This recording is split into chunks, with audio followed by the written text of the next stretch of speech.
fait chaud. Lundi et vendredi à 8h30, Elisabeth Buffet. Vendredi, c'est... Ravioli. Voilà, d'accord. merci beaucoup. Bonjour Elisabeth, quoi de neuf? Bonjour messieurs, dames. Bonjour. Il n'y a pas de dames. Pardon. Non.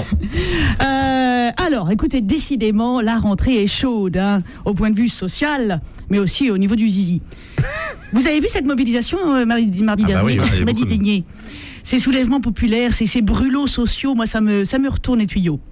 Je m'imagine entrer dans les foules, frétillant sur les barricades, un bonnet phrygien sur la trogne. Oh, dis donc. Bonnet C, hein, en ce qui me concerne. Bonnet phrygien, ne pas confondre avec les bonnets frigides, bien sûr. Oui. Et, oui. Et donc mardi, je me suis retrouvée dans une manif à Paris. Involontairement, bien sûr. Je sortais de chez le dentiste parce qu'à défaut de tous mes points de retraite, au moins j'aimerais garder la plupart de mes dents pour pouvoir faire des chroniques sur Rire et Chanson jusqu'à Pas ce mal. que mort s'en suive. Un truc comme ça. Ou au pire sur Nostalgie. Ça leur fera plaisir. Nous les saluons au passage. Et donc je me retrouve, la bouche encore anesthésiée, au milieu de la foule des prolétaires, hein, des pauvres, hein, donc, qui scandaient des slogans comme touche pas à ma retraite, touche-toi là, quéquette. Ah, joli. Ah, dis donc.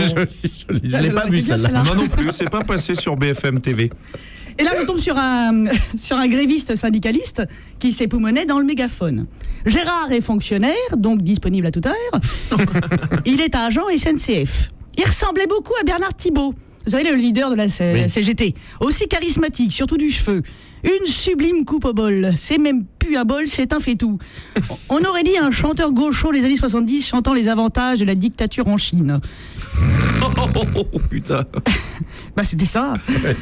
Une veste en tergal vert. Ah, enfin vert. Un verre entre le vert et le pas vert. Vous voyez, tirant sur l'indéfinissable comme de la vase. Ou du goémon séché. Avec un pantalon dépareillé, bien sûr. Couleur fiente de lépreux. Je sais pas quelle couleur ça peut avoir, mais bref. Et puis bien sûr une peau d'ouvrier. Ah bah oui, à force de revendiquer, ils ont pas le temps de se faire des masques. Mais bon, un petit côté chevalier, Don Quichotte, croisade, un croisé, voilà. Un croisé entre le gland et le hippie, en gros. Et là, sans préavis, sans négociation, on se retrouve sous une porte cochère. Ah. Entre la poubelle à verre et les poussettes. Oh, c'est chez moi. Tu reconnais ton hall d'immeuble. Et même en me besognant, il continue à faire son discours, que le patronat enfile les classes populaires. Bon là, sur le coup, c'était un petit peu l'inverse, mais bon. Il militait dans mon slip. Il revendiquait dans mon tréfonds. Il faisait tout en slogan. Ta culotte, l'autre, enlève-la, là. Oh oui, oh ta gueule. Et moi en train de couiner dans le mégaphone. Ah oui, il faut mettre sur off. Hein. Ah oui, bah on l'a fait un peu oublier dans le feu de l'action. Gérard s'est bien impliqué dans cette journée d'action. Enfin, nous avons fait l'amour 3 fois selon les organisateurs et 1 fois selon moi. Je pense que c'était dû à la paralysie partielle des moyens de transport amoureux. Oh. Enfin, il m'a quand même bien désanesthésié l'orifice buccal.